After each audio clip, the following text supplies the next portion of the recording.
AP ద్రవ్య వినిమయ బిల్లుకు శాసన మండలి ఏకాగ్రీవంగా ఆమోదాన్ని తెలిపింది. అయితే బిల్లును రేపు చర్చిద్దామని వైసీపీ సభ్యులు పట్టుబట్టారు. కానీ సభ ముగింపు ముందు రోజు బిల్లు ప్రవేశపెట్టడం సాంప్రదాయం కాదని టీడీపీ సభ్యుడు యనమల రామకృష్ణుడు గుర్తు చేశారు. బీఎస్సీ నిర్ణయం ప్రకారమే ఈ రోజే బిల్లు వస్తుందని కూడా చైర్మన్ మోషన్ రాజు చెప్పారు. దీనికి నిరసనగా మండలి నుంచి వైసీపీ సభ్యులు వాకౌట్ చేశారు.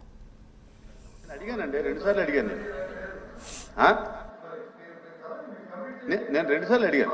అపోజిషన్ మాట్లాడకపోతే మేము మాట్లాడకూడదు. మాట్లాడమని చెప్పాను మిమ్మల్ని, ఎవరైనా అడిగాను. అధ్యక్ష 3 stages లో మాట్లాడచ్చు.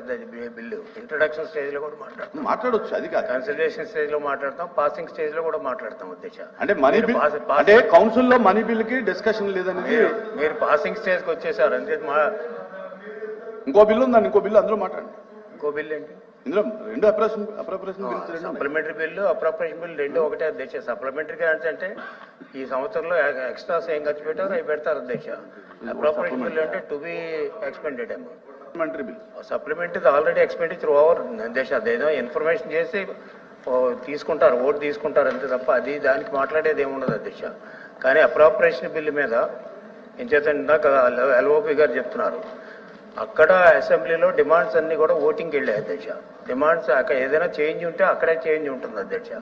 డిమాండ్స్ ఈ కౌన్సిల్కి రావు అంచేత అక్కడ ఏమి యాజ్ ఇట్ ఈస్గా పాస్ చేశారు. పాస్ చేసినప్పుడు ఇక్కడ మనకి డిమాండ్స్ రావాలి. ఓన్లీ అప్రోప్రియేషన్ బిల్లో అన్ని డిమాండ్స్ వస్తాయి అధ్యక్ష. దాంట్లో ఏ డిపార్ట్మెంట్కి ఏ డిపార్ట్మెంట్కి ఇచ్చారు ఆ డిపార్ట్మెంట్కి ఇచ్చి మనం హ్యాండ్ ఓవర్ చేస్తాం అంతే తప్ప మనం చేసేది కూడా పెద్ద. ఇప్పుడు మనం డిస్కస్ చేసినా కూడా దాంట్లో చేర్పుల మార్పు మనం చేయలేం కదండి. చేయలేము. మనకు అధికారం లేదు. కౌలన్ సెక్టర్ లో కానీ రూల్స్ లో క్లియర్ గా ఉంది. అప్రోప్రియేషన్ బిల్ ని ఎవరు నెగిటివ్ చేయడానికి వీలు లేదు అనేటువంటి. అంచేత నెగిటివ్ ఎవరు చేయడం లేదు దిశ. కనీసం అభిప్రాయాలను తెలుసుకోవాలి. బహుశా ఎల్ఓపి గారు అంత మాట్లాడినప్పుడు 2 నిమిషాలు మాట్లాడితే దాని మీద నేను మాట్లాడతాను అధ్యక్ష.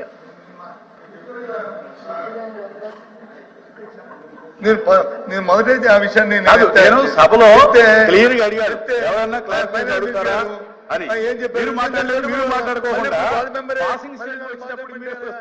మాట్లాడండి. అదే అధ్యక్ష అంటే టేకిడ్ అంటే ఒక సాంప్రదాయము ఒక సిస్టము లేకుండా మనం చెప్పాలనుకుని అంటే అది కరెక్ట్ కాదు అధ్యక్ష. అందుకే నేను వచ్చి సమయం అడిగింది అందుకే. కాదన్నారు, ఓకే గో హెడ్. ఎందుకంటే దీని మీద ఎస్ నో ఉండకూడదు, దీంట్లో ఓటింగ్ జరగకూడదు.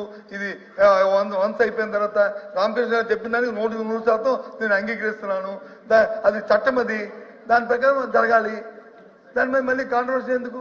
మళ్ళీ ఇప్పుడు ఎందుకు వారికి చెప్పమ్మా. ఇప్పుడు నువ్వు పక్కన ఆయనకి మీరు ఎందుకు మాట్లాడుతున్నారని మాట్లాడితే మా మేడం ఇస్తారు కదా, చెప్పండి. ఇప్పుడు నేను 5 minutes మాట్లాడతాను దిశ. ఎంచేతంటే ఇప్పుడు ఈ బడ్జెట్ చాలా క్రూషియల్ బడ్జెట్ దిశ. సరే, నిన్న ఈ బడ్జెట్ గురించి సార్ ఒక నిబంధన ఒక పద్ధతి.